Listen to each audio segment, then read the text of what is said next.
Hello, welcome back. I hope you are enjoying our videos and learning well. As you are aware of different steps in building a machine learning model and types of supervised and unsupervised learning. Now we will understand how to build API for a machine learning model by working on Titanic dataset to make it more comfortable and relevant to you. Finally, the best thing is we will build a mobile application with MIT App Inventor. As MIT App Inventor is an intuitive visual programming environment that allows everyone, even children, to build fully functional apps for smartphones and tablets. So, you need not require any prior knowledge on it as it is just dragging and drop kind of. So, without wasting much time, let's get started. These steps we are going to follow. So first we are going to build a simple machine learning model by taking a well-known used dataset. The dataset will be provided in the link which is provided below in the description. You can download it directly. So which the dataset which I am going to train is about the Titanic dataset, which is a very good example which I always prefer for the beginners. So I would like to take that example. So next we'll be building an API for that. So whatever the output which we have seen in the collaboratory, we can also see the same output in the public URL where I use ngrok. That's where I build an API with the help of Flask. So simple. My steps include first I'll build a machine learning model with the help of prediction function. I can see the output in the public URL by with the help of tunneling server ngrok.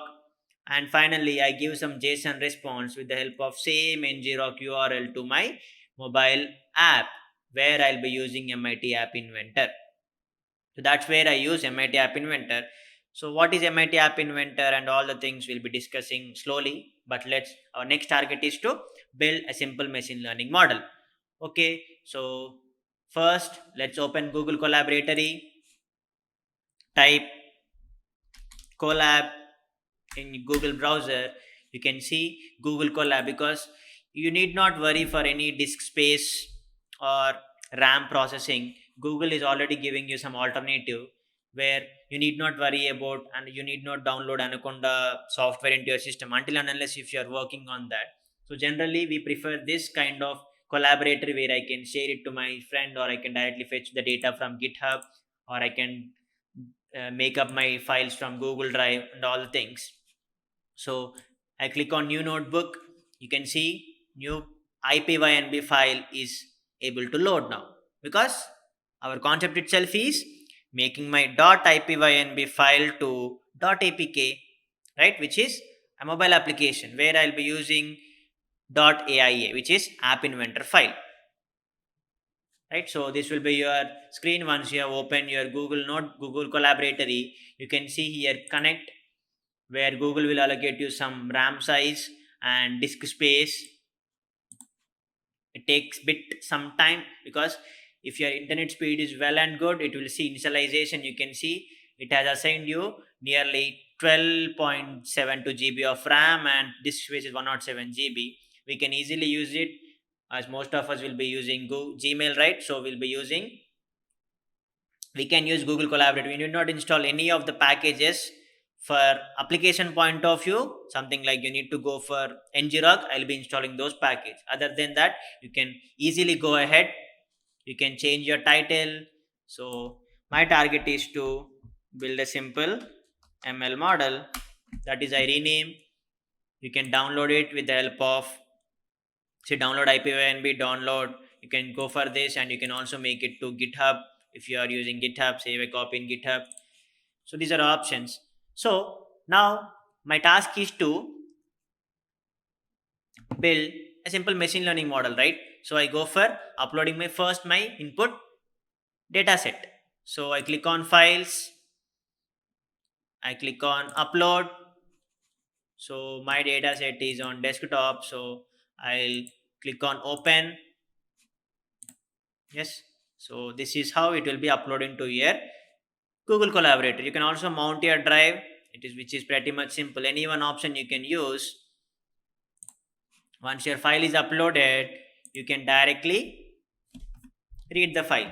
So my first step is collection of data is done, then you need to go for pre-processing, where you need to search for the what is present in the data and how you are trying to relate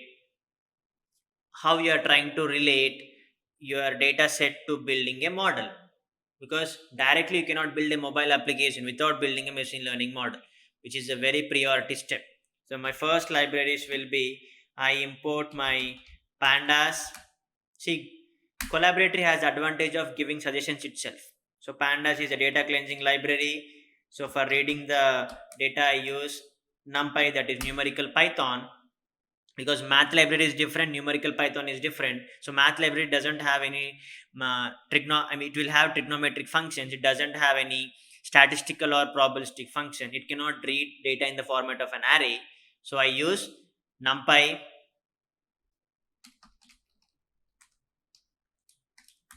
Then you can directly give out a sklearn library here itself, or we'll do it later.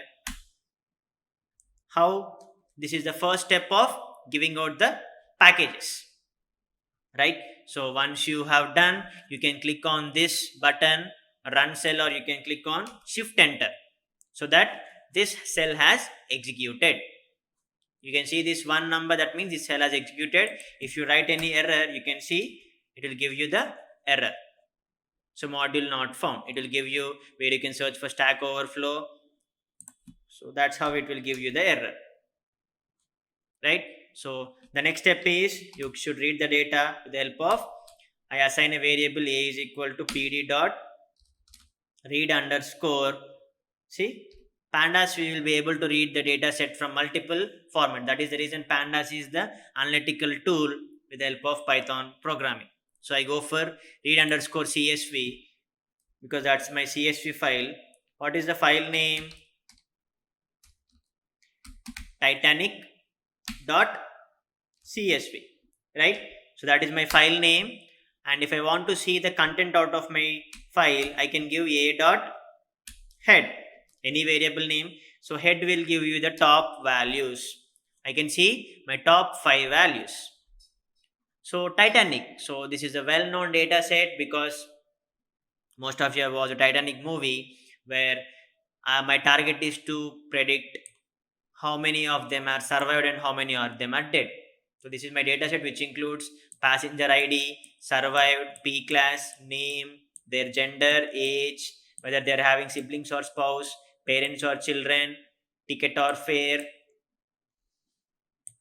and in which cabin they are traveling, and what is the place of travel. Because if you see the general real Titanic, not the movie part, 1912, the largest luxury cruise which has been traveling in North Atlantic Ocean has been struck to an iceberg, and it has been drowned, right? So that is the biggest massacre happened in water. So there we have lost so many kind of people. So in the same way, what happens in general lives if we have such kind of data, and how we can analyze them? Because that's where I'll be having some data, then I can feed the data to a machine learning model. It can learn from this data. Generally we'll have, for traveling we'll be giving our details for buying ticket, right? In the same way we have this manual data, because this involves much more data cleansing principles. That's what we are going to see now. So if you can give a of head of 2, you can get only top 2 values. You can give any number. So my next thing is I need to go for data cleansing. A dot is null dot sum, which will give you the null values. So for easy understanding, you can also go for, I'll write some comments over here to check the null values. Let me see what is my output. A dot is null will give you wherever the values are present. So you can see the entire data set will be giving false and true. Wherever null value is present, there you can see the value as true. That is not my case. I want to see in the entire data is null dot sum. You can see in each column how many missing values you are having. because whenever you get the data set either from the repositories or you can download from any UCI or Kaggle, the first step you need to go for data cleansing, because that's where the role of data scientist is. In age you're having missing values, in cabin you're having missing values, in embarked you're having missing values. So our target is to clean this data. So we are having majority of null values in age column, and we are having majority of null values in cabin column, and 2 null values in embark, because machine learning model should be filled with the values. It should not have any empty values, because if you're having empty values, then your model will not be able to synthesize the kind of data. So for that, I use my pandas library, because pandas is the analytical tool which is used for data cleansing, data refining, and data exploration. Because I have explored the data clearly, so I can directly read the number of columns and I can read individual data, right? So let's see how we can drop the values directly. So for the first thing, I need to drop my cabin column, right? So what is my data set name? A is equal to, so A is equal to, it will give you suggestions, then just don't worry about that. A dot drop off, what is your column name? Cabin, right? So drop cabin, column is cabin, according to axis is equal to 1, because axis equal to 1 is the column according to numerical Python, and you need to apply in place is equal to true, because it should be applicable on the entire data. If you don't give in place, let me show what does it happen. You just run it, you get the entire data, and if I see a dot is null dot sum, and you can see cabin is still present, then I need to go for removing, adding in place is equal to true. That is the reason I add in place is equal to true.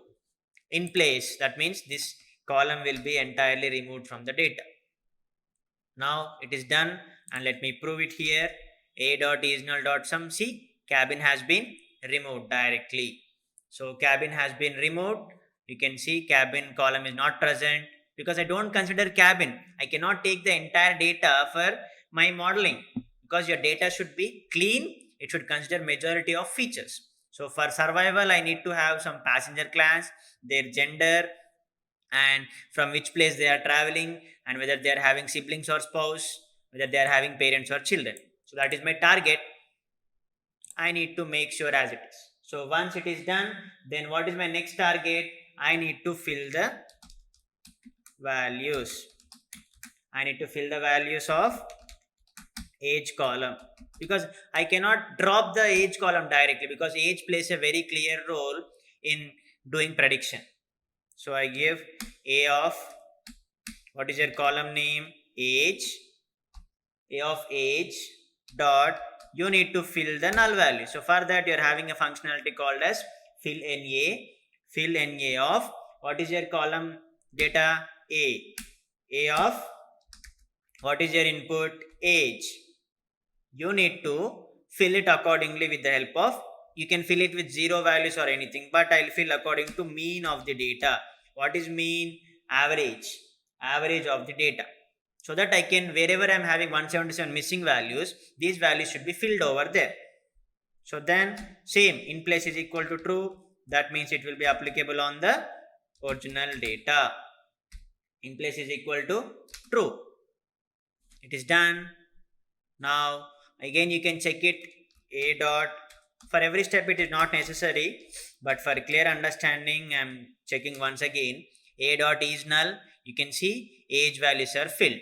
So if you want to delete it, you can just delete this, click on the delete symbol, and you can see you're having some null values in embarked, right? So I need to clear that also. For that, I can directly go for A dot drop null values, and I need to give in place is equal to true, because I give only in, because true is boolean, true or false.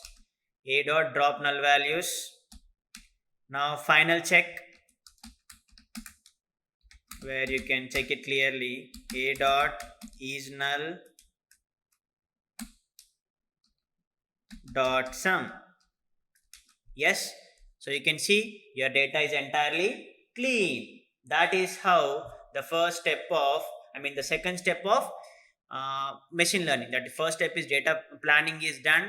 You have collected the data, and second step is you have gone for data pre-processing. Everything is clear.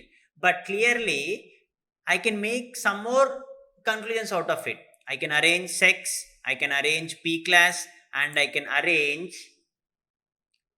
embark, because these all include strings. How can I show them? If I go for a dot info, you can see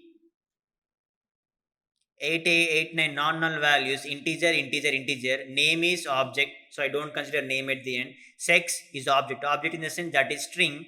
So age values are float, you can consider integer and float, anything is okay. But ticket is object, embarked is object. See, p class is integer, but I can make this thing into categories. That's where I use the concept of dummies. Because my machine learning model will understand only if the entire data is of same format. So I create dummies for it. That's where you go for creating categories. So I gave a name, same sex is equal to, from the command as pd dot get underscore dummies.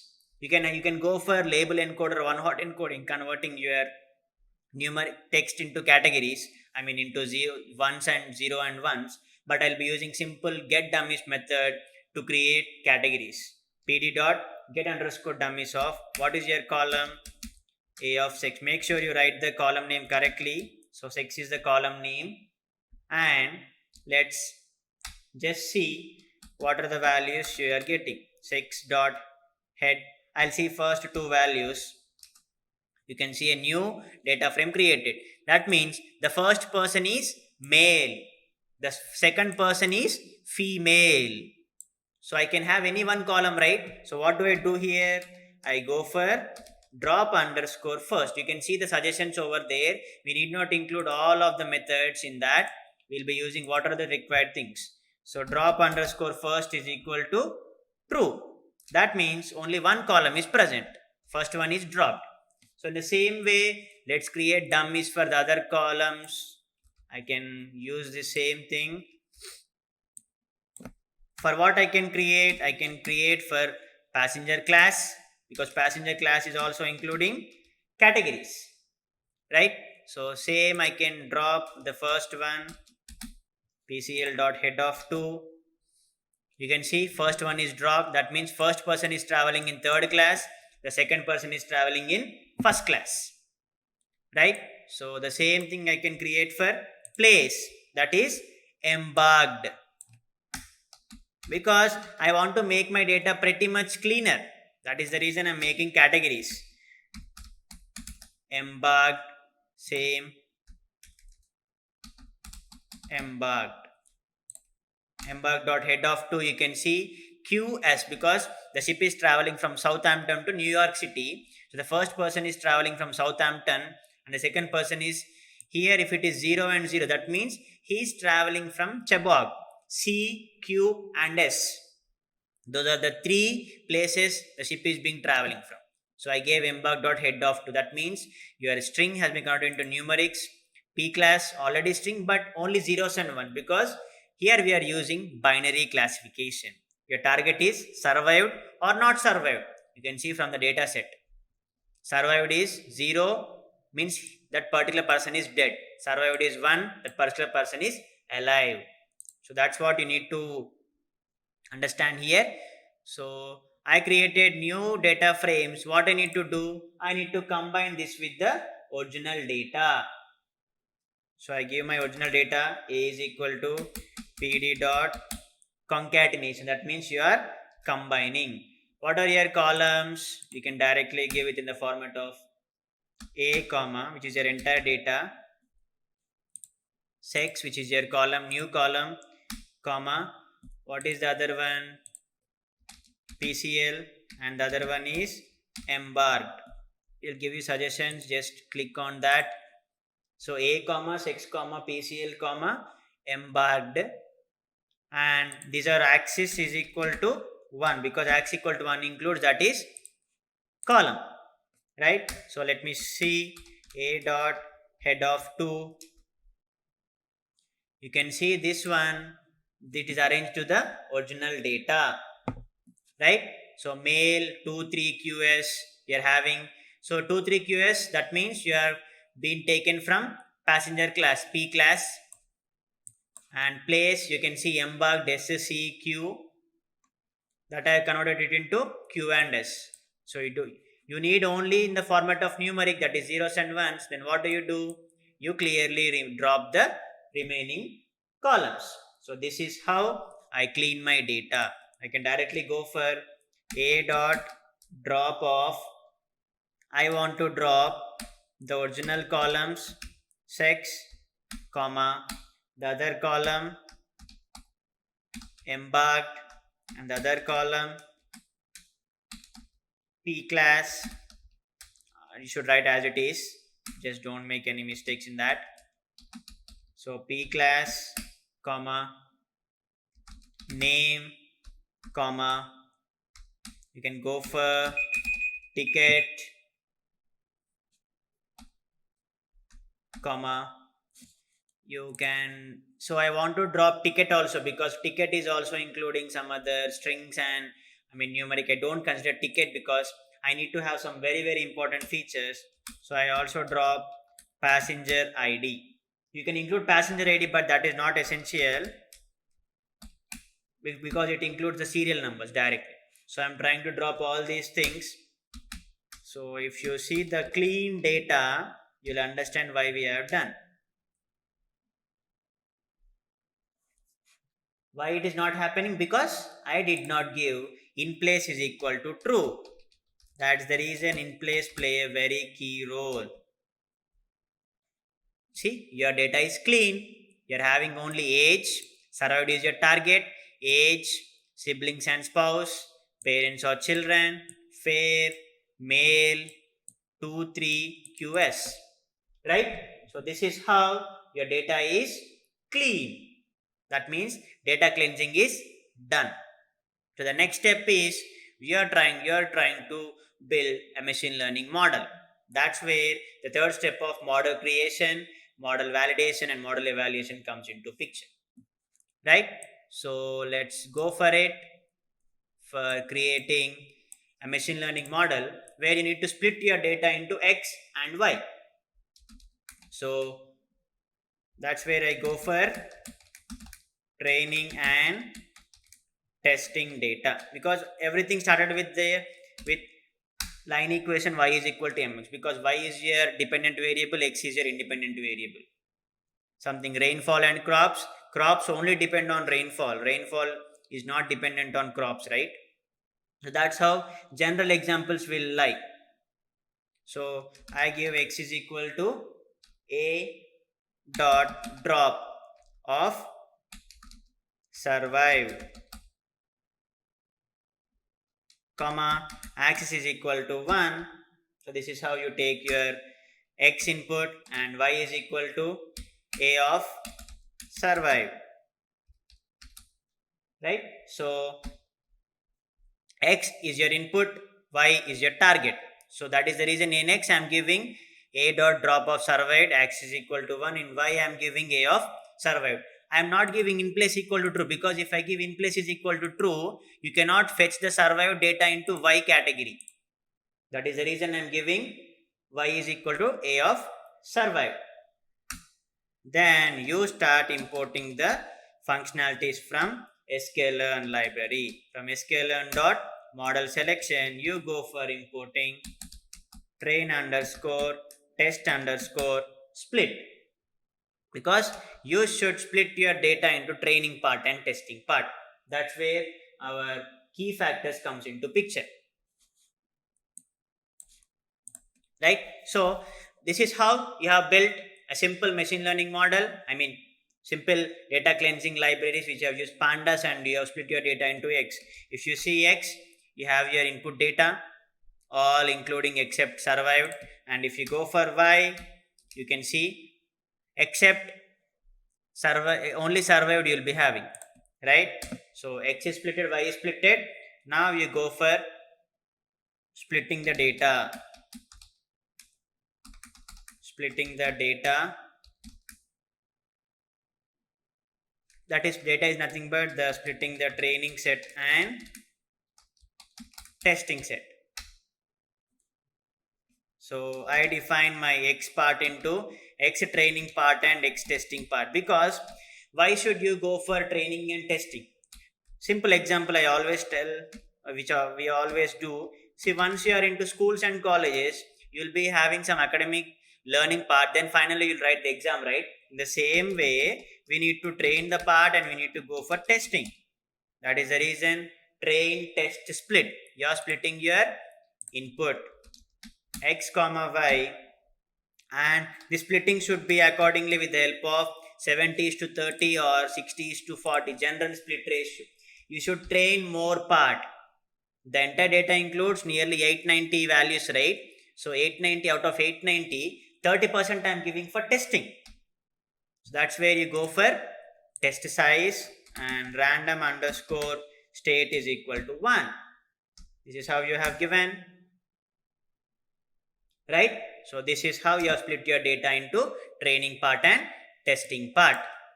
We are splitting the data into training part and testing part because, as I said, the better model, if you want to achieve the better accuracy for better evaluation, we need to split our data into training part and testing part. You can write out without splitting it, but the better approach is you can split it. These are the variable names, and train, test, split. You are giving your input, the input, and X comma Y, and test size you have given it as, so random state is equal to 1. So why the random state here? I'll clearly explain the simple example because this plays a very key role. So random state is basically,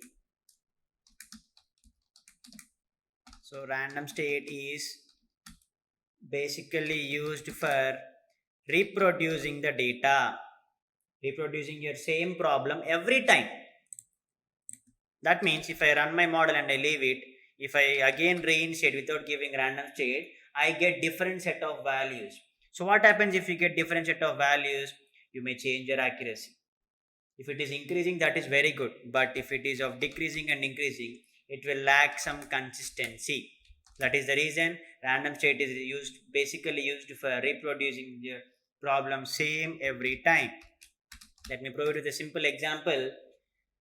I have already initiated the train test split, right? So I'll take simple two variables, a comma b is equal to, for a I define np dot a range of, I give some 10 values with the format of numpy, and I need to reshape it accordingly. So reshape function is used to form a different kind of array accordingly, because possibility of 10 is 2 comma 5, 5 comma 2, 1 comma 10, 10 comma 1, different possibilities. And for b, you are defining the values, range of 5. So if I print both a and b, you see the output is print of a, print of b. You can see a is of 5 rows and 2 columns, obviously 5 rows and 2 columns. B is range of 5, that is 0 to 4. It is fine. Then what is the difference? When you go for train underscore test underscore split of, you are splitting your input into a comma b. You can see the output, the values will be splitted. See, this is the first set and this is the second set. You can see the value splitting 2, 3, 8, 9, 0, 1, 6, 7, 4, 5, and the b values are 1, 4, 0, 2, 3. If you again run the cell, you can see the different values again, 4, 1, 3, 2, 0. If you can see 4, 1, 3. If you rerun it again by pressing shift enter or by pressing this cell 402, the values are consistently changing, which is not at all a good behavior.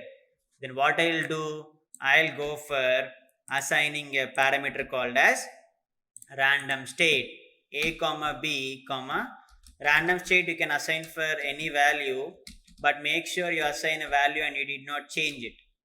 So random state of 1, So these values are 40321.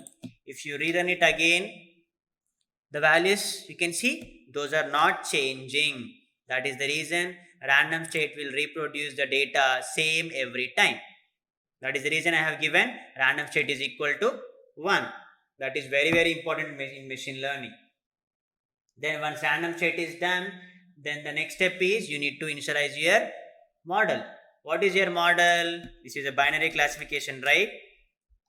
So this step is initializing the model. So from sklearn, because sklearn is the library where you have all the regressors and the classifiers, you can directly import from sklearn dot. You can see some other suggestions. I am trying to give linear model because here my target is predicting the survived or not, 0 and 1. It's a binary, right? Only two categories. That is the reason I'm using the first kind of classifier, which is logistic regression. Where logistic regression, it uses the principle of converting same y is equal to mx plus, that is a linear curve where you try to map only the output in the region of 0 to 1 with some threshold. If it is below the threshold, that is into one category. If it is above the threshold, that will be into another category. How can I relate the same thing to this data set? Because simple example, if the people who are traveling in the ship, if they are first class, if you have watched Titanic movie, the first class people will be provided with lifeboats. So person with lifeboats has maximum chances of surviving, right? Person traveling in third class will not be provided with lifeboats because the chances of survival will be less. That is the reason I am converting my entire data into numeric. That's where I use logistic regression. You can go for any kind of models, but the first thing is logistic regression, because in the next sessions we'll be using some other models. So first you have initialized the model, then you can need to call the entire functionality, logistic regression. So parenthesis plays a very key role. Then once you have initialized the model, you fit the data, because here I'll be using all of my variables, xtrain, xtest, ytrain, ytest. So x underscore train, comma, y underscore train. Always for fitting the data, you need to go for your training part. Once fitting is done, you can go for prediction directly. If you can directly run over here, you can see some default parameters. It will give some warnings and all these things. If you want to ignore these warnings, then we have some other library called as, you can import warnings and you can ignore those warnings. You can go for import warnings and you can filter those warnings, because you can avoid the warnings given by your collaboratory or your IPynb file or anything, whether you are using Jupyter or Spider or any kind of PyCharm or any kind of Python. Just by mistake it has been pressed. So filter warnings and you need to ignore it. See, now we can see the warnings are ignored. That is how the warnings can be ignored with the help of filtering. So once it is fitted, you can see the individual parameters. We don't initialize any of these parameters because C is the loss parameter and dual fit intercept is true, and n jobs will be using for training the hyperparameters and solver. I don't care of any of these parameters. I just leave as it is. My next step is to predict the data. For prediction, you always go for test data. So predictions is equal to log model dot predict function, because sklearn provides consistency, fit transform, predict. So fit transform is generally used when you are going for one hot encoding or label encoding, normalizing. So I need not use transformation here. I can directly fit my input data because I have done data cleansing with the help of pandas. So here I go for predicting the data, xtest. Xtest is your test data. For fitting, you always go for input data. For prediction, you can go for xtest. That means I can give some input values, I can predict. Let's go for it directly here itself. Before checking out the accuracy, log model dot predict of, always you should give the data in multi-dimension, because sklearn will always take the data in multi-dimension. So let me give any of the input. Let's see whether I can give the first one or second one values. It should give the output as 1. That means that specific person is survived. I need to give that thing. So let me copy here. For every value you need to separate with commas. You are trying to predict them, right? So 38.010 and 78.03, 0, 0, 0, 0, right? So this is your input. If you want to see the result, you can print the variable. Let's see what is the answer. Array is 1. That means this specific person is survived. What is showing in the input data? It is showing the same thing. That's how your model is predicting in a better way. You can give any of the values. First, if you try to give the same values, because this is supervised learning, where we try to train with the data with the given set of values. If you want to see how much the accuracy and what is the classification report and how you can go with the confusion matrix, you can always take that thing from sklearn.metrics. Metrics includes calculation part. You need not do it anything manually. You can directly import from, see, I can give both confusion matrix, which will give you how many true values and how many, and you can also go for classification report. I'm giving all of them. For every classifier you can go on doing these steps. So I want to print my accuracy score. You can directly give out the functionality here, because I have initialized it from the model from sklearn.metrics. For always giving out this metrics, you need to consider your y-test, because xtrain, xtrain and y-train is used for fitting the data.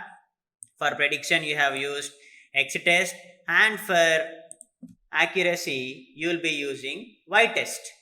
So y-test comma predictions,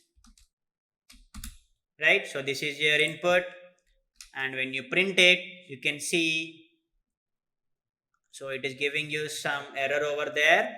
Let me cross check it. It should not produce any error, because y-test comma predictions, it is giving you found input variables inconsistent number of samples. If it is giving in that way, let me multiply it with 100 and let me cross check it. The same issue.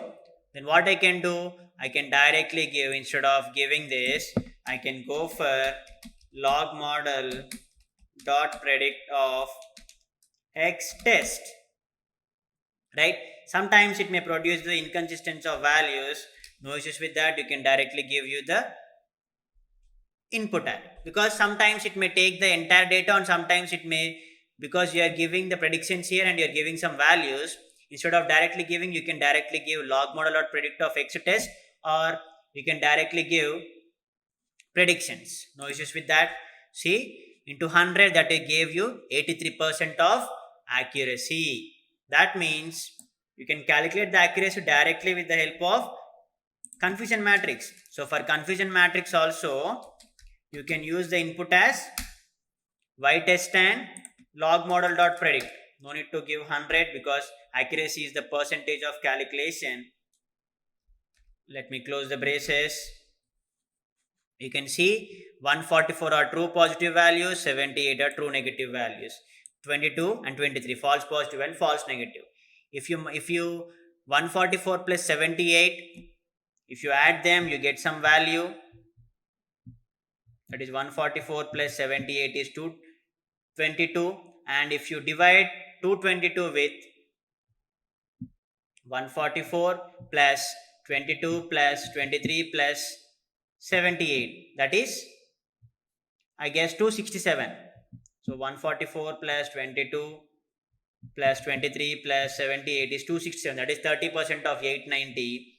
So if you try to give, if you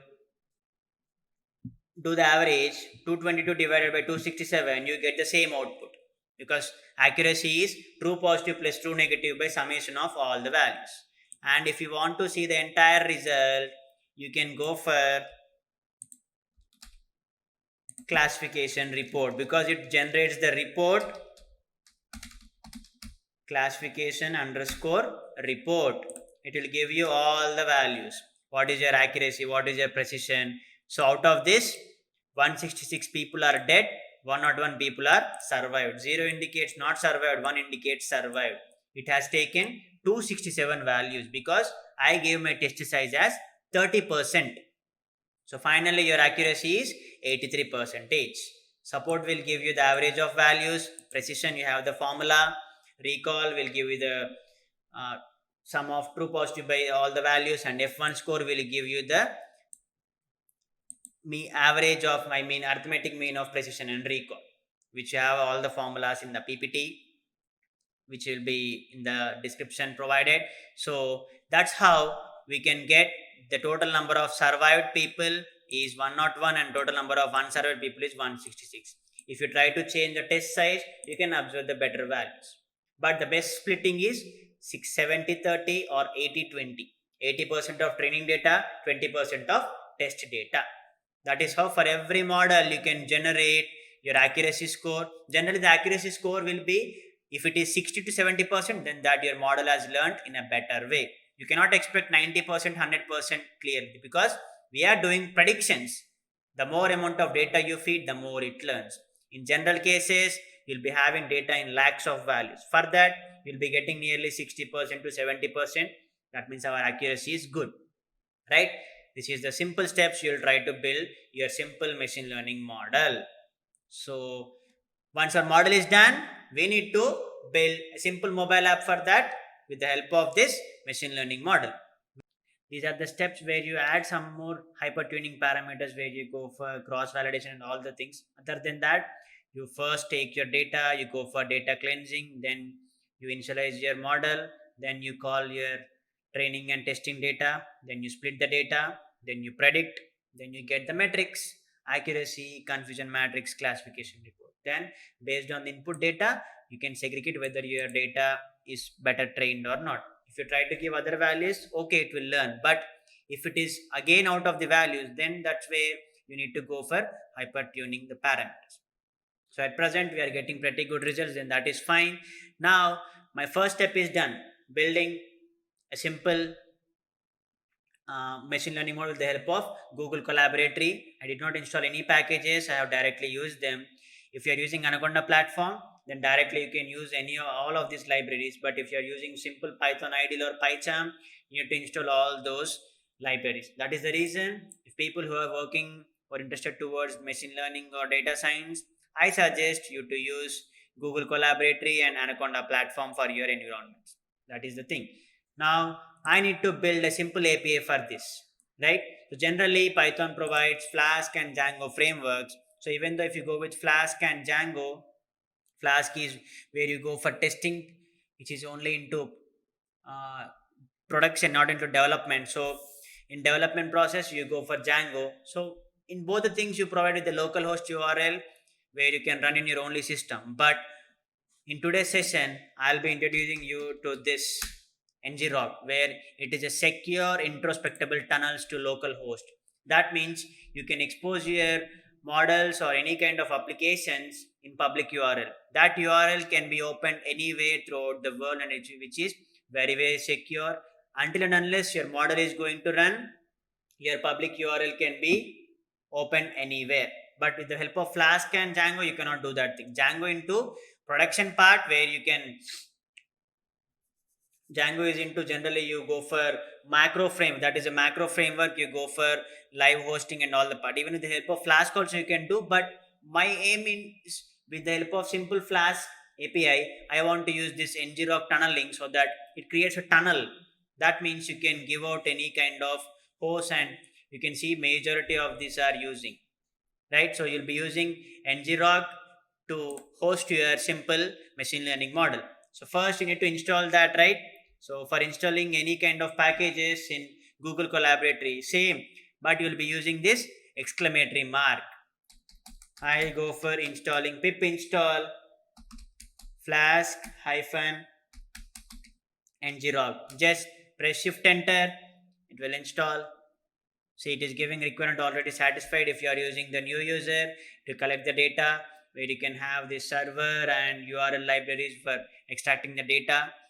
This is, you have installed the package. The next step is you need to give out your machine learning model so that an API is built, because API is something like which take request from the user and it will provide response with the help of server.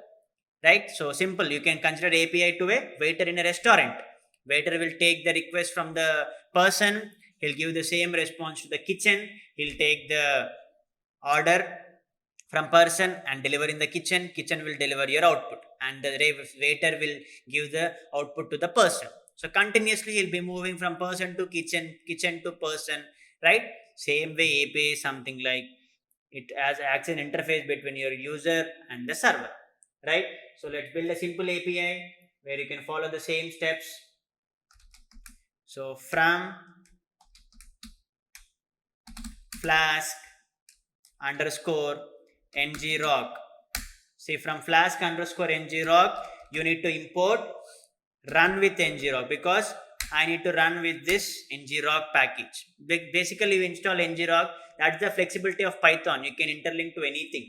It's not something like where you cannot have such kind of package in Python. Python provides easy interface for all the things.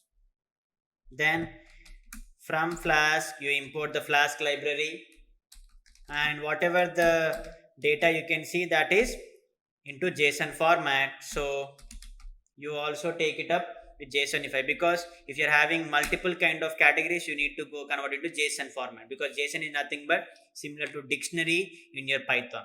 JavaScript object notation, everything, the data is stored in the format of keys and values, right? So simple, you create a simple application with the help of app is equal to flask double underscore name. See, double underscore is called as dunder in Python, which has some pretty good private identifiers. Those are because Python stores every variable with the help of name.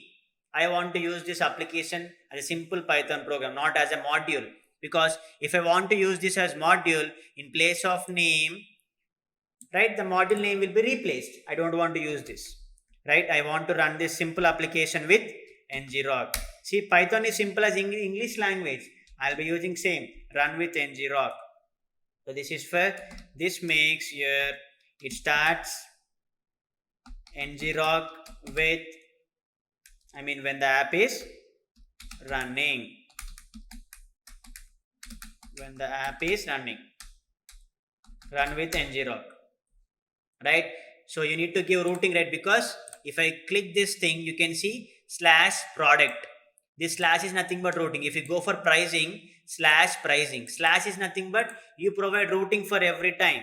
So in the same way, I need to give routing for my application. That means I need to enter all the values in the URL. That's where the public URL is created with the help of ngrok. What are my input categories? I'll give all my input categories. What are the categories? Age, gender, siblings or spouse. You need to enter all these values, right? Age, siblings or spouse, parents or children, fair, male. I need to include the type of the data also. That is the reason you are giving routing over here. So at the rate app.root slash integer, and what is the data name, I mean variable name age, slash int of age slash, and brace, you are entering the values which is of integer type, and that is siblings or spouse. Make sure you give it as it is, siblings. Yeah, let me make sure the caps lock is on. Siblings or spouse, and then slash, you need to insert each and every value, slash int parents or children, slash, make sure you close the brace as it is everywhere, slash int age, slash int siblings or spouse, slash parents or children, and the other value is float. So slash float colon, float is nothing but fair. So wherever you're having the data, make sure you give the brace over there. Fair is done. And gender, you're having male or female text format, no need to give the type directly. And for p class, slash int p class slash and place is text, so I directly give it. Make sure you write it correctly. So int age, int siblings or spouse, int parents or children, fair is float, gender, p class and place. Yes, so that's how you give the routing, and you define a simple functionality. So you define some function name and you define all the variables: age, siblings or spouse, and fair, siblings or spouse, parents or children, you give in the same order. Fair. These are the parameters I am defining in the function, because for this I give respective value so that it will predict with the help of the values. Place. So within this functionality I write individual methods, right? So I create an empty list, and for that empty list each and every value should append, because already you can proceed for numeric values. For what are the numeric values you can proceed? You can proceed for age, you can proceed for siblings or spouse, you can proceed for parents or children. In the same way for fair, p plus is equal to p plus, individual value will be appended. But for gender, p class and place, you need to write some condition statement, right? So if gender dot case fold, that means any case you can give, that is uppercase or lowercase. Case fold, whether case fold is the method where you can give out uppercase or lowercase, you try to combine. That means in the output URL you are trying to give all these values.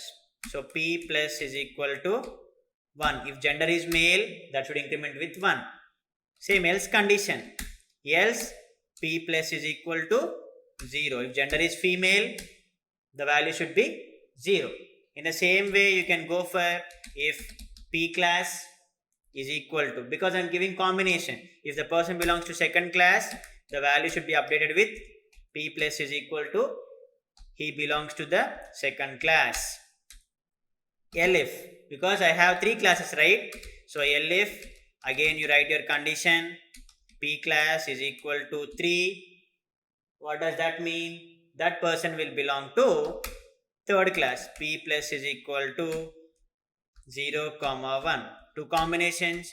If other than those 2 classes, obviously he belongs to first class, 0, 0. You have defined the categories, right? In the same way you are writing conditions, because you should enter these conditions in the URL. That's where we are going to see now. So finally p class is done, and the next step is place. So for place also you need to give string, right? So place dot, I go for case fold. Any case you can write uppercase or lowercase. So what are my places? My places are Southampton, Queensland and Chebok. I mentioned 2 conditions. If you enter other than any values, it should predict to the other class whether it is survived or not. So I enter Queenstown, condition p value should be updated with, so p plus is equal to same 1, 0 combination, same elif place dot case fold. What is the other place? You can go for Southampton, because I have dropped the first column, that is the reason I am giving only Queenstown and Southampton. And p plus will be updated to 0, 1. Same as above, the final clause is else. Else p plus is equal to 0, 0. Yes, so that is how you have defined your inputs, and finally map them into an array. Array is equal to np dot array of your list, because a list cannot be taken as the machine learning model input, where I define my predict function. So predict function of log model, which is your model dot predict of, what is your input here? Your array, because you have transformed every condition into an array. Then finally, what result you should get if predict function is equal to 1, because you cannot give 1 as a single integer, because I need to give it in the format of list where I can combine with the multiple inputs. If predict is equal to 1, what you should get result? So I'm giving it in the format of JSON format, where you can go for result is survived, because if it is 1, the result is survived. Else the person is dead. That means result is equal to, you give it in quotations because that's where the scripting format is. Result is not survived. Within string you can give anything, survived or alive, not survived or dead. It's up to you, whatever you give. Not survived. The condition is done. Finally, it should return the result, because you have defined all the thing in the function. Then finally you should initialize the app.run. That's it. You have given all your conditions and your application should initialize with the help of all these conditions. For any data, you can change your input categories. For every numeric, you can directly give the values, but you're having some combinations of strings, that is male, female, passengers, credit card, yes or no. Any kind of categories, you need to go with the conditions. This is a simple logic which I try to recommend you. Once it is done, you can initialize your application. To start running, see, Flask app main is running because I'm using a Python library, Python file, simple. Using a product. This is a development server. Do not use it in production. This is only development. You cannot go for production. That is the reason I'm using ngrok. When you click this URL, when you open this URL in web browser, you can see web page not found because you did not pass any input. You need to pass all the inputs: age, siblings, parents or children, fare, gender, p class, place. Let me pass the input. You need to give slash, and what are your values? You can pass input values. Let me give, I go for same prediction. I give age as 38 slash person belonging to 38 slash 1. 1 in the sense that is he is having siblings and no parents, 0. And what is the fare? 71.28. You can give that is a float value, because you should define whatever the values you gave, you define in the same way. See 0 0. See 0 in the sense, what is the next value that is giving? That means in age, sibling, gender. Gender 0 in the sense, that means the specific person is female. Yes, you can see from the input data, the specific person is female. So I can write directly F here. You need not write anything, 1 or 0, because you have case folded it. And the specific person is traveling in first class and she is belonging to other place. The other place is Chebok. So you can type the same thing, Chebok, C caps CHERBOUGH, Chebok. That's it. You press enter. See, you're having some issue over here. The server encountered. That means 1, 2, 3, 4, 5, 6, 7. That means you're having some error over there. Let us cross check where we are having some error. See, P class is not defined. That means you have named some value wrong, because P class is small letter. See, this is the condition. So you need to reinitialize it again. You need to stop this cell and you need to reinitialize it again, so that, as I said, that should be case sensitive. Whatever you give, the case should match. So for that reason, you need to reinitialize it again. Just copy these values so that you get another server running, because the server URL changes every time. For every time you run, you just place the values. See, slash is important. Your input values, and let's see. See, the result is survived. Hola, you got the output. You can see every time the response receiving 200 status. See, at this particular, you can see, you can type the same URL until unless my cell is running. you get the same output as result survived. Whatever you got in machine learning model, you got the same output here. That's where ngrok server is, which is pretty much, you see, you can deploy this thing, and if you go for any public URL, you can use the same URL running all over the world until and unless this cell is running. Even you close the Jupyter, when you close the Google Collaboratory, this cell will be continuously running until and unless I stop the cell. That is how ngrok is tunneling, which is very, very secure. And with the help of this URL, in the next session, I'll be building my first mobile application which is very, very helpful for any person who is into machine learning.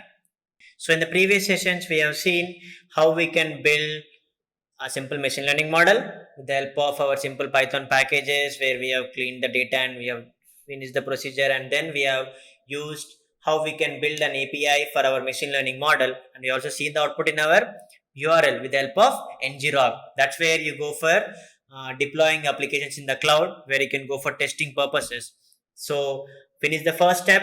That's where we have used Google Collaboratory to build our machine learning model, and the predict function, we have given the same input to our API, and we are getting some response, and we can see the output in the browser, right? So that with the help of ngrok, that cell should be continuously running, because that URL will be continuously active until and unless the cell is running. If you close the Google Collaboratory, then the tunnel will be dead. That's how ngrok will provide public URLs for testing applications, which is very, very widely used. So anyone who is working on any kind of applications, they can use ngrok for free of cost. Now our target is to next make a mobile application for our API with the help of MIT App Inventor. So what is this actually, MIT App Inventor? Because MIT App Inventor, as the name itself says, MIT, which is being handled by the Massachusetts Institute of Technology, which has actually been developed by Google in 2010 based on the concept of drag and drop applications, right? So that's where Scratch programming language has risen in importance. See, you play video games, right? You drag and drop applications. The same thing we are going to do here with the help of some simple procedures. We'll be giving the functionalities and we'll be mapping our inputs. That's how we can see the output in our mobile phone. So that's MIT App Inventor. It lets you develop some application for Android phones using the web browser. So instead of going for Android Studio and knowing some Java programming language, because that's where machine learning is highly compatible with Python, even you can also go for Java, but you don't have those packages. That is the reason we prefer Python, right? So for that, we preferably use MIT App Inventor, where you can browse some information about it, because whenever you type MIT App Inventor, you get some information about it and how you can get the data, and how you can, which is provided by Google, and how it is being maintained by Massachusetts Institute of Technology. You can directly log into a site and you need not register your account anywhere. I'll be following some simple steps where you can relate these steps for building any mobile application for machine learning model, right? So I'll be following these steps where we start from .ipynb file to creating a .apk file, right? So .apk file is generally your application file, right? So .ipynb is the output of your machine learning model, that is Jupyter file. Even your Collaboratory will also give you .ipynb file, IPython notebook file. So APK, you can, once we have finished all the steps, even the App Inventor file is of the .aia format, where I'll be giving you a boilerplate code in the description link. You can use the same thing to start application from scratch, right? So I'll be using the same steps, where you can download MIT App Inventor emulator for your desktop. You can build your application, or you can also download MIT AI2 companion from the Play Store. So I'll be doing both the things. In this session, we'll be downloading MIT App Inventor emulator for your system, and with that thing, you can see a mobile phone parallelly on the screen, so that you can see output clearly. I can show the output clearly. So I'll be starting a new project in that, initializing some boxes and taking the boxes to the URL and adding the options, where I'll be following some simple steps from converting my .ipynb file to .apk file, because here actually we'll be using a .aia file, because .aia will makes us to manipulate the changes. Finally, we'll download that as .apk file, right? So we will be following some steps where you will be adding procedure to make the function, to make the functionality applicable to your application, where we'll be fetching the data from the web and calling all your inputs. We'll follow these steps. Now it may be looking some pretty confusing for you, but when we go for the steps in the browser, you'll be understanding it very clearly, right? So let's not waste much of time. Let's go for it. How we can build our simple mobile application for a machine learning model, right? So hope we have run the previous steps, right? So in the previous step, we have run this machine learning model where you try to relate all the your inputs to your model, right? So we have finished this step. So what you need to do is you need to run this cell again so that you get, so I'll be stopping this cell once again, where I'll be defining some simple functionality, because whenever in the previous session we did not add this, but I wanted to add so that you can see this output in the screen directly first, instead of seeing the error. What I want you to see is, you want to see some any output, whether it is hello world or I just gave some fancy word which is very well known at voila. That means it is happening, right? It's there. So I'll be running this. I'll be initializing this cell where you can get a URL, right? When you click this URL, you can see at voila. That means it's there, where you can again make your inputs here and you can run the output. So I just wanted to see this output, so that I gave routing here with some simple functionality, and it is returning this string, right? Let's use this URL. I'll be using this URL for developing my application. Before that, what you need to do? You need to go for MIT App Inventor. Open that in the browser, because we need to create our application, right? The screen looks like this. It will welcome you to the MIT App Inventor. Continue. You can use these simple things. So I close it, because I'll be importing a .aia project from my computer, because I'll be giving you the same thing, so that you can use that as a boilerplate code, so that we'll be developing our applications from it, from the scratch. So I'll import from it. You can click on choose file. It's my desktop location, right? I gave this, right, .aia. Click on OK. You can see the output. You can see that it will be initializing. It looks like this, right? So this is the first part of it. The next part is, when you see this connect option, you have AI Companion emulator. When you click on AI Companion, you get a code. That's where I said you to download MIT AI2 Companion. So you can download the app and you can scan this QR code. You can see the same output, whatever you are seeing. But I wanted to do it in the format of emulator, right? So that's where I give you, when you click on this emulator, you can see starting the Android emulator. Please wait, this might take a minute or two. But actually we don't have any that application. What you need to do? You need to download it from the browser. MIT App Inventor emulator download. Because emulator is generally where we can do it parallelly on the application. So installing and running the emulator, where you can go for Windows, Mac, click on Windows. This is not a bit installation procedure. We can directly click on download the installer. It will be downloaded. Just click on MIT App Inventor emulator. It will be navigating you to this browser. Just click on instruction for Windows. You get a .exe file. It will install within no time, because it is just nearly, I guess it is around 80 MB approximately. It will install, so that when next I can make changes here, I can add some blocks, because what are my inputs here actually? My inputs are age, siblings or spouse, parents or children, fair, gender, class. I should give all these inputs and I should see the output, right? So you just click on .exe file, you execute it. It will run You allow all the options so that you can see the app being installed. I agree. Click on next. Next, simple installation. See, space required is 177 MB, and you click on install. It will extract all the tools and it will install in the meanwhile. So once it is installed, we can directly use here emulator. When I can connect to the emulator. So that's how I'll be waiting for this. Once it is done, then we can click on finish.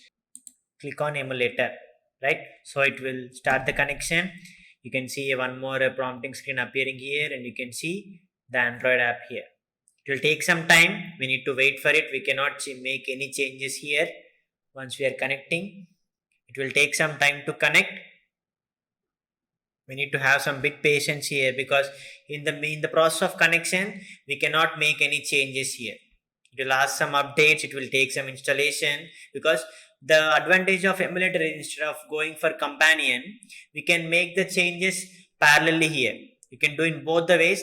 That is the reason I wanted you to show in both the ways. In the first phase, I'll be showing in emulator, which is similar to your mobile phone. You can see companion starting, waiting 8 seconds to ensure all is running. Let's see. Once it is done, the next step is adding the blocks, and once design is created, we can go for building the application for blocks, because I gave you the .aia file where I gave the boilerplate code where you can do it from scratch. Or if you want, you can click on start a new project and you can go for all the steps. But the simple step is we need to go for, you can use my boilerplate code for any kind of machine learning application, because I have given it a simple way where you need to go for step by step installation part. That will be very much simple for you. So if you use that procedure, right? So don't worry about the part over here. Companion is starting, waiting 8 seconds to, because if you close this part, you can have some issues with that. So don't do that part. Let's see. Let's have some patience. Let's verify it. You can see here it's running.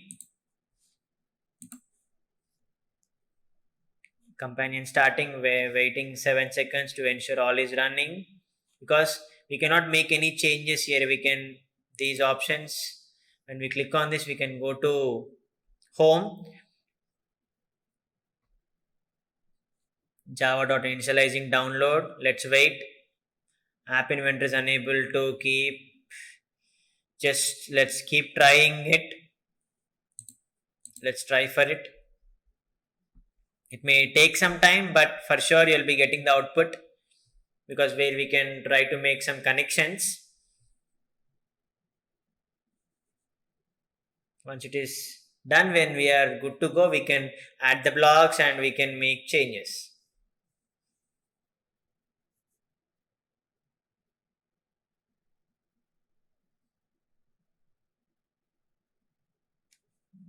Let me do one thing. Let me close this connection. Let me go on connect and reset connection, and let me click on emulator once again. So starting the Android emulator, please wait. This might take a minute or two. You can see it is being opening here. You need not do it multiple times. Only for the first cases it will show you some kind of time taking process, but the worthy ones need to be waited, right? So that is the reason it will take some time, but you can see the blocks over there. Then we'll add all the blocks and we can create whatever the fields we can have. Whatever the input fields, something like our age, gender, passenger class, we can create all those fields, and when we predict, we can see whether a particular person is survived or not survived. Companion starting, waiting 1 second, verifying it. It is about to start. Upgrade helper, we are getting some upgrades here, initializing the download.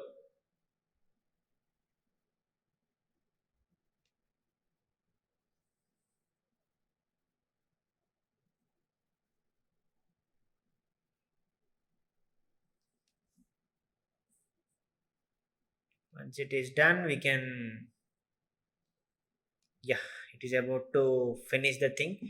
So the application you are installing will replace another application. All click on OK. No issues with that.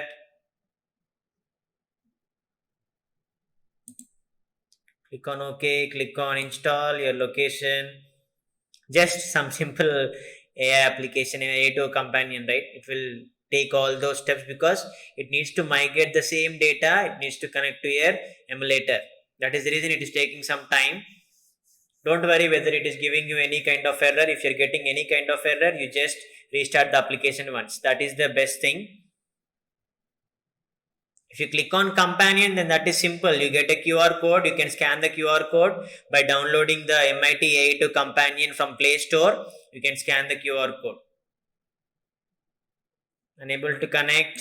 Let's keep trying. It will be installing.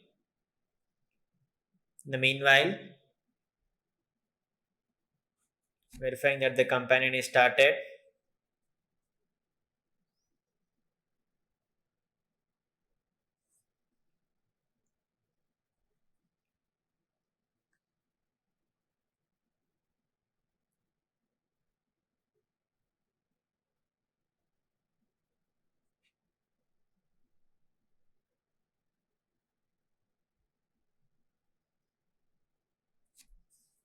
It is starting so that you can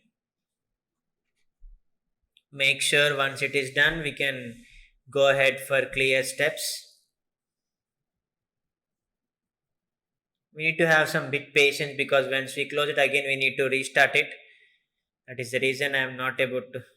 So once it is done, don't click on open, click on done. CMIT AI2 companion, because when you click on open again, you can see all the steps running. So installation finishing. Hope this works it now.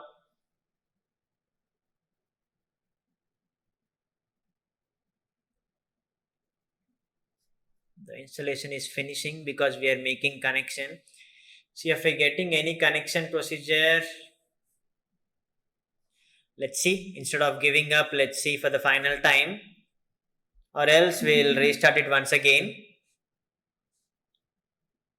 It is not about the errors or anything. It is just taking some time to get connected because this plays a very key role in seeing our output on the emulator screen. Because you can give your input and you can see the output directly. Let's see for one more minute so that we can finish it up clearly. Running using the emulator or USB. Let's keep trying. Let's see whether it will connect or not for this time.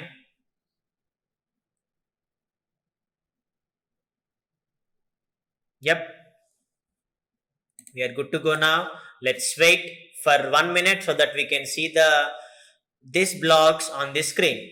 So in the meanwhile, what I'll do, let's add all these labels, right? So you need to add your fields. So what are your fields? What are your inputs actually? Your inputs are your age, I mean the person traveling in the ship, his age, whether he is having siblings or not, parents or children, fare, gender, P class, right? So we are good to go. Let's add them. Let's see how much time does it take. In the meanwhile, let's add those blocks. So you can see the left side, you're having all the interfaces. You can click on adding these things. So my input is, I need to add the text boxes. You can change this. You can click on this.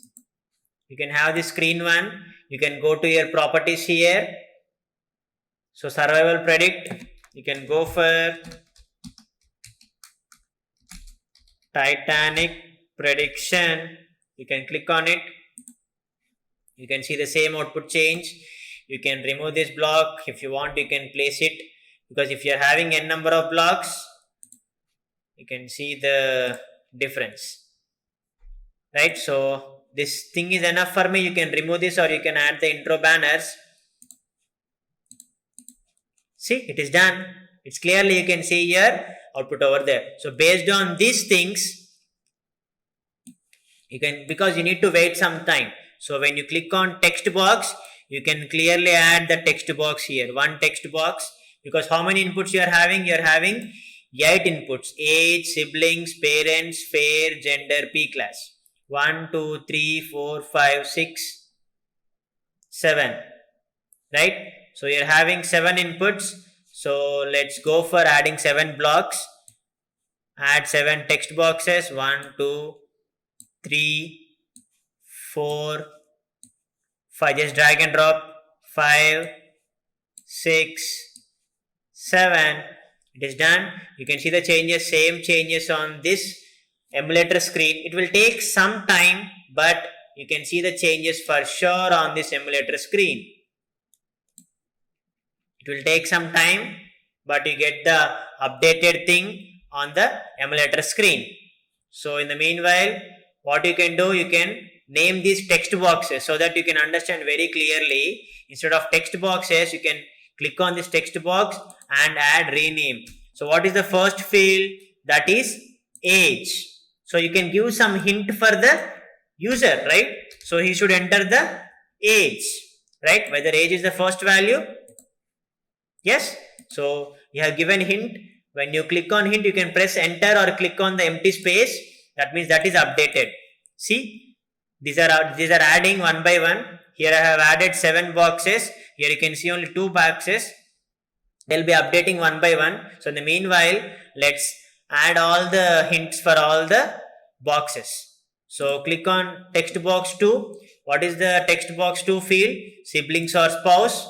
So you can rename it. You just add some variable name so that it will be easy for you to understand, and make sure you give clear hint for the user. Siblings or spouse. Click on empty space and you see your emulator screen.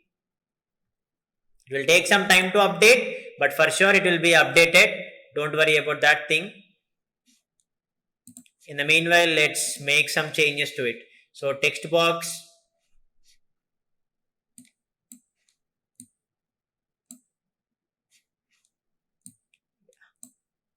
text box 3, rename. What is the third field? Age, siblings or spouse, parents or children. Patch, you just name the variable name so that you can understand clearly. So you can give hint here, parents or children. So click on empty space, that will be updated here. Let's see whether we are having any changes. So it takes, let's wait for it. It will take some time to update. Don't worry, just leave it aside. In the meanwhile, you just update all these boxes so that you can see it clearly. So text box 4, what is your input? Fair. Right? So add fair over there and give the hint as fair. Click on fair, and text box 5 is, what is the field? Gender. So rename it as gender. And for hint boxes, you should give how user should enter so that he can understand. That's where we can see in registration forms, right? In the same way you give hint.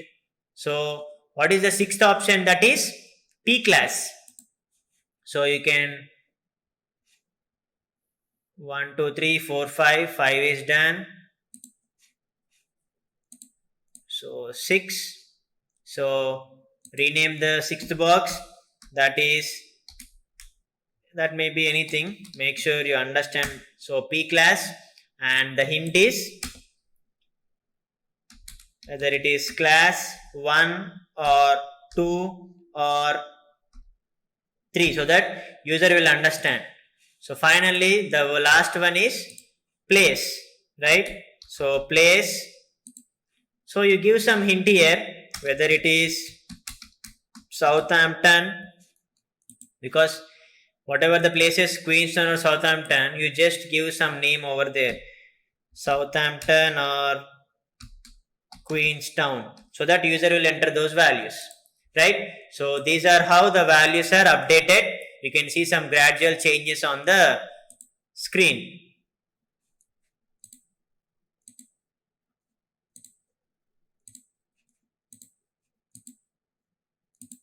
right? So this is how we have filled all the boxes.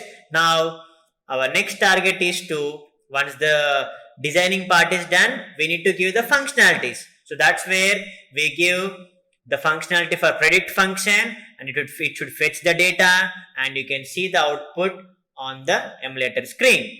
We have seen how we have ordered all the blacks, and you can see the banner. We can remove those because whenever you see the emulator, see, it is pretty good ready. You can see age, you can see the hint over there, siblings or spouse, hint over there, parents or children, hint, fair, hint, male or female, hint. You can see whatever the suggestion you are getting over here, you can see all of them.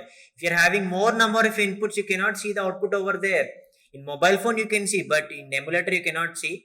You can remove those banners. When you click on this, you can see the screen name. Just let's go with this. So this is about the designing part.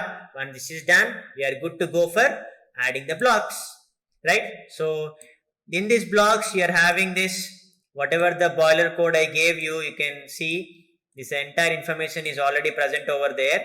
Our task is to make all the functionalities ready, because here in designer, whenever we give inputs, whenever click on predict, it should give the output, right?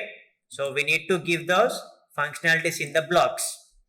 So first one is initialize global predict API, where you try to give your public URL running continuously. So copy the URL and paste it in the predict API function, right? So this is the simple step where you need to run for every model.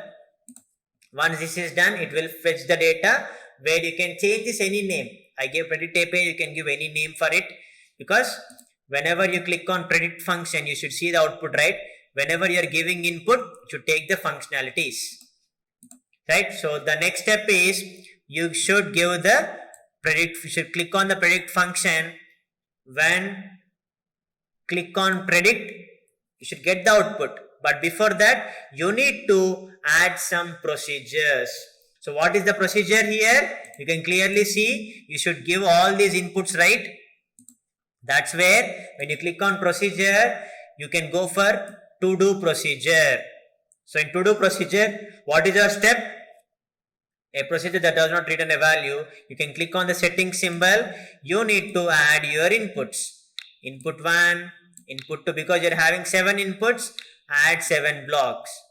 So once these procedures are added, you can make them to your predict function, because this is simple drag and drop. So once this is added, right? Once these are added, when you can click on procedure, you can have this call procedure, give the call procedure to the predict function, right? So then you can place this above and below, because you are giving functionality so that it should fetch the data. So don't worry about the warnings. You have called the procedure, you have initialized all the procedures, and you have clicked procedures and you have called the procedures here. Then you need to name them, right? What are the individual names? You go to your left side. What is the first input? Age. Click on age text, because the remaining things are visible and width ratios from the screen. You can click on adding age text, because that's a text. Siblings, add everything, siblings. Even though that is a numeric, we are adding all those text fields to give the functionality. So parents or children, you add the same thing. Fair, you add it as text. Then gender, add it as text. Then P class, add it as text. You just drag and place it in the blocks. If you are good at video games, then this becomes pretty good, simple for you. That's how we have given functionalities. Whatever the inputs we have given for predict function, we give all our inputs, right? Then what is the next step? We need to fetch the data, right? You need to fetch the data, right? So whenever you give all the inputs, it should fetch the data. So for that, click on web fetch. So in web fetch, you are having multiple functionalities. You can go for set web fetch URL to. you can see this plugin. I mean, not a plugin generally. You can click and you can paste it here. When you get some sound, tick sound, right? So then what you need to do, you can click on, if you click on settings, you're having multiple inputs, right? You can add those inputs, but how you'll be adding them? You have added 7 inputs. Here 7 inputs are ready. Then you can go for your text block. Sorry, not the text block. Text block. You can click on join methods here. Because we are fetching the data, we are joining all the inputs. See, you can see the suggestion over there. URL is fetching the data. When you click on settings, you are having all the strings. So here, how many strings we need to add here? So here you have our 7 inputs. So 7 inputs. So 7 plus 7, 14, and 14 plus 1, 15. So 15 blocks should be added to as the strings, because how many number of inputs? That many number of strings. I mean 7 inputs, but in the middle we are having slashes, and for that slash also plus 1, and the other thing is for your ngrok input, right? So let's go for it. Click on settings, add 15 strings here, 4, 5, 6, 7, 8, 9, 10. So it may go down, just scroll this thing to bottom and you can see the suggestion.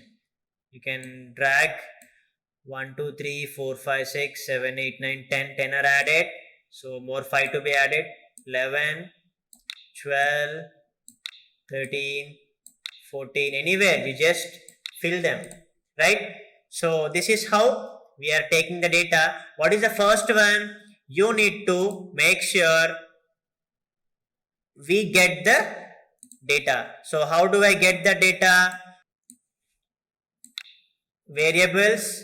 So get global predict API, right? So once that is done, you can click on duplicates. Click on, what is the input here? X, because X is mapping here. You can click on duplicates for all the remaining stuff, but X, X2, duplicate X3. I'm giving it alternatively, because in the middle you need to have slashes, right? So for slashes, we'll go for the adding the text block. X4, duplicate X5, duplicate X6, duplicate X7, right? Our 7 inputs are ready. If you can minimize the screen, you can minimize it. So in the middle, you need to give slashes, right? So how can you get it? You can go for the empty one and you can add the slashes. So this one should match with the global predict API. It should match with the above thing, right? So that it should fetch the data. So in the middle, you need to add slashes. So duplicate them.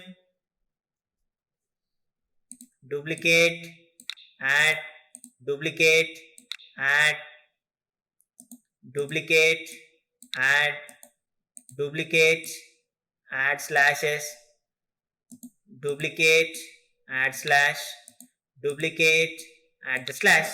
So that is how you have fetched the data and you have joined, and in the click on text, so you have joined all these things, you got the data. So once this is done, we need to call the web fetch. So again click on web fetch. You just click on call web fetch get information. So this is the finished block. So once this is done, so we are good to go, because we gave all the inputs. We are fetching the data. We are joining all the URLs, whatever we gave in the input, and finally we are calling the data. but we need to store the result, right? So for storing the result, just drag to your right side. You're having another big block which I gave in the boilerplate, and just replace in the start tag whatever the result you have given. Replace the entire thing in the, copy the entire string and replace it in the start tag, because this will fetch the result to your predict function, right? So let us go for it. Let's enter the values. So let's enter, what are the values shall we enter? We enter the same values which we gave here. So 38. Let's enter, let's click on 38 siblings, 1 parents or children, 0, that means no parents or children. Fair, how much we gave? 71.2833. You are getting some display options, right? So click on 71.2833. You can give any values. This is male, right? You click on M, done. Then which class is they are traveling? So sorry, that is female, not male. So click on F. Same, how you touch your keyboard, you can have all the functionalities here. Which class they are traveling? First class. So first class, done. So finally, which place they are traveling from?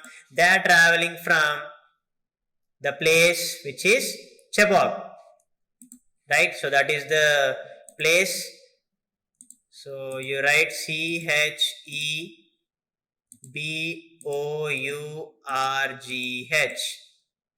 Done. So let's see, these are the inputs which we gave. Yep. So we are good to go. Let's click on predict. We got the output as result survived. Hola, you got the output. See, you gave the entire result, and what is the result you are seeing here? You got the same result on the output screen. So that's how you have built a simple mobile application for your machine learning model. You gave all your inputs and you click on predict, you can see the result as survived. So that is the reason we gave these simple steps. The simple steps are, I am repeating once again, you can first fetch the URL from the ngrok server, then you can click on the predict function, and you can call the procedures. Before calling procedures, you need to add the procedure, add all the inputs, then call the procedures, then join the URL data. So get global data and all the inputs. So how many inputs? Those many number of slashes. So double it, and the one is ngrok URL. So finally, you call the web fetch data. So once you fetch the web data, you need to add the result tag, because we are giving each and every functionality for our inputs. So that is the reason you are trying to give here in result tag, we gave the output as result. So however you give the response, the same way you can give the result tag here. So that is how we have built a simple mobile application for our machine learning model. And even the same thing you can see in your mobile phone by going for designer, you can connect on, you need to reset the connection because already my app is running. I cannot make changes here. You can go for another values and change them, and you can also download the same as APK file. So it is compiling, you can get the .apk file, and you can transfer it to your mail, to your mobile phone, and you can install it. You can enter all these values and you can see the same output on your mobile phone as .apk file. So that's how we have converted see that the APK file will be saved in the download folder. That's how we have converted our simple machine learning model with all the steps which we have done into a machine learning machine learning to a mobile application. See, you got .apk file. So that's how machine learning to mobile application. .ipynb to .apk file. You can transfer this to your mobile phone, install it, and you can give all your inputs. Right? So this is how we have converted our .ipynb to .apk file. So we have understood how to convert our IPYNB file to APK file by following the steps. Initially, building a machine learning model, then building API using Flask, and then we have used ngrok to get public URL for our application.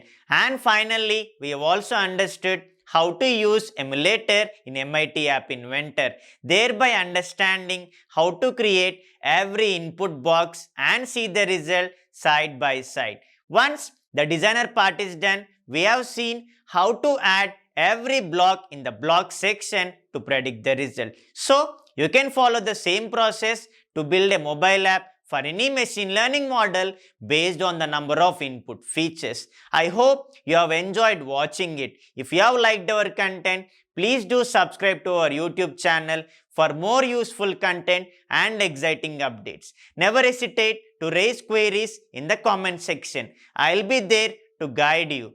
Thank you.